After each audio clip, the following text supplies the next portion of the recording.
Hi, I'm Judy Baston, and I'm covering in this video how to do the outline assignment.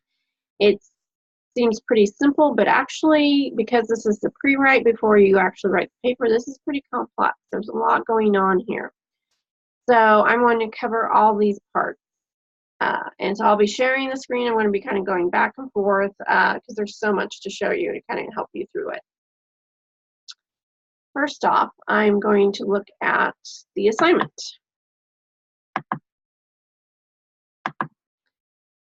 So this assignment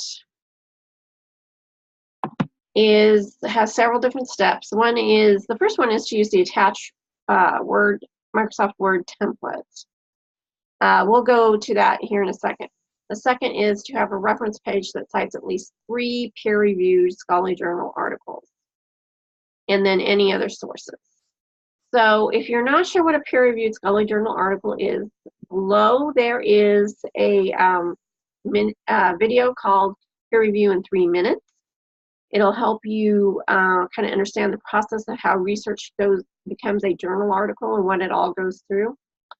And then below that is how to find scholarly journals in DEETS databases. And I do use, for the example, I use ProQuest. Well, you know, you can use EBSCO, you can use JSTOR, and you don't have to use ProQuest. That's just the one I'm using as an example to find things. And if you remember the tutorials last week talking about doing advanced searching, you'll want to be using that to find these articles. And below my video, I have a little cheat sheet to help you. So I'm going to share that here. So I have to get out of this. It's a Word document.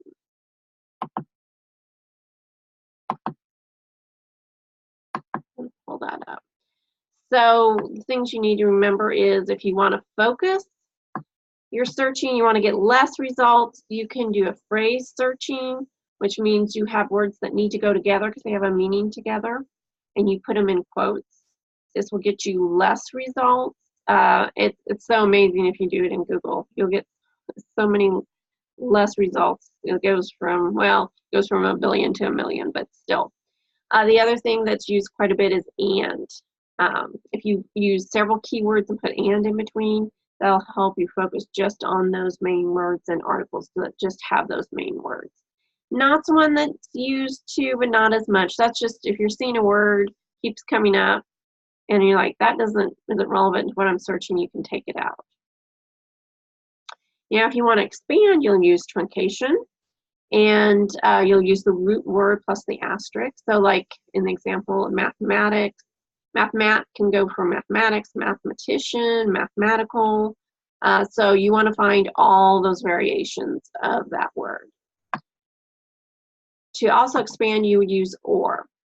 And to use or, you need to use, here on the next page, parentheses.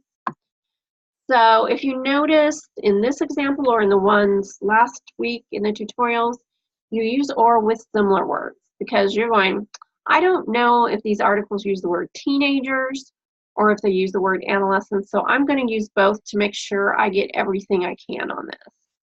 And to make sure that it doesn't put and in between, because normally when you search in like Google or even ProQuest, it automatically puts and in between each word. So to make sure it's not putting and in between right in here, you put parentheses around it. So the parentheses are essential. So that's just kind of sort of a reminder of those searching techniques. So let's go ahead and look at the template. I'll kind of talk about it a little bit.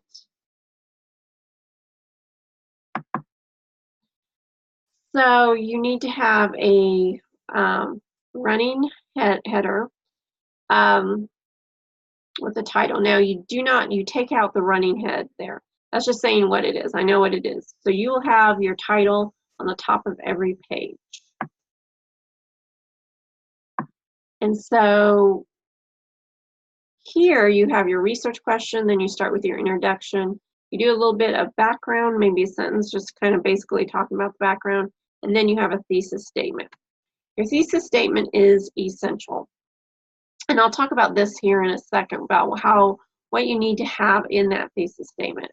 I do have a video on it and a handout, 5 tips to effective thesis statement to help you with it, but I'm going to talk about it here in a second. Then you have at least 3 main ideas that support that thesis. And then you have points of support for that idea. Those points of support are what your research is, the scholarly journals you'll be using, and any other sources you'll be using. But you have to reference them in a reference page. So this has references, and then you'll put your citations here. Again, I'm going to go out of this, and we're going to first talk about the thesis, what the outline should look like, and then the reference page should look like. So you can see an example of each. Going back into and we'll talk about the thesis first. So this is very basic. A good thesis statement should be one complete sentence. And notice underneath it says it's a statement, not a question. You cannot use your research question as a thesis statement, but you can change that research question into a statement. And that's what I would recommend. I mean, you all have good research questions, so I would just change that into a statement. Now, this thesis statement should clearly indicate what the paper's main idea is. And then it should also make a claim. What do you believe about your topic? And then that's where those main ideas come in to support that statement. So this is what it should look like. And I know this is hard. I'm going to, hopefully I can add this in so you maybe pull this up on your computer. It should be down below. It's the introduction. They don't put much, but you do have to have a background sentence, and then the thesis statement here. Notice for your main ideas and supporting, these are all sentences. So you should at least have a full sentence, full complete sentence about each point, idea and point. That just helps me understand where you're going with everything.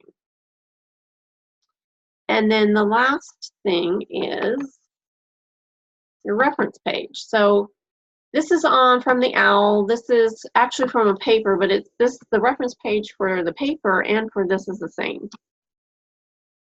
It's a separate piece of paper. It has references in the middle, kind of the title. Then the citations are all in alphabetical order. They are indented and double-spaced. So they're in alphabetical order by either the author or the title if you don't have an author.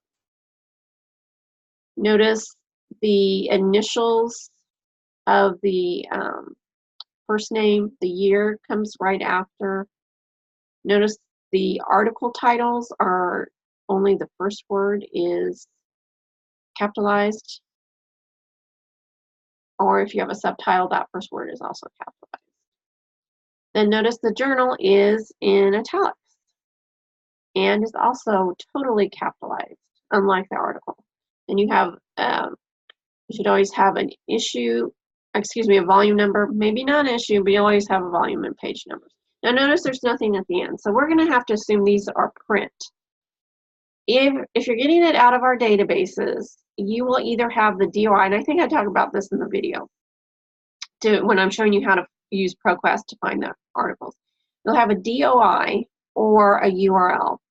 Now, OWL says it's automatic. If it's a DOI, leave it. That's the default. If you have a URL, you're supposed to go out and look for the publisher online.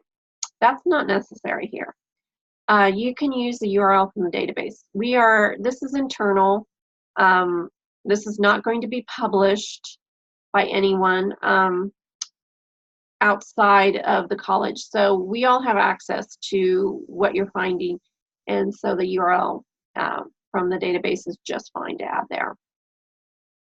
I will suggest maybe looking at this paper, see if you can identify the thesis, see how they have shaped their main points. We'll be referring back to this sample paper here when we're talking about incorporating sources into the paper. But it's good to kind of look at it, get some ideas of what a research paper looks like, and of course, definitely ask questions if you need to. So the last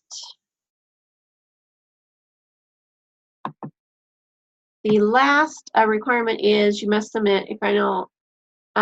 Before you submit a final draft, you must consult with the Online Writing Center. This is the link that allows you to make an appointment with them. You must use Office 365, your email account, to do that. There are several steps to schedule a consultant and then actually attending the appointment. If you have any problems or need to cancel, here's their email. If you notice, it does say if you do not make that appointment, you lose 15% of your grade right off the top. If you make an appointment but don't keep it, you'll lose 20%. Now, I'm pretty loose about that because things happen. Work happens, technology happens when it doesn't work. Sometimes even the online writing person doesn't show up. So just as long as I know you've made an account and tried to be there, I'm loose.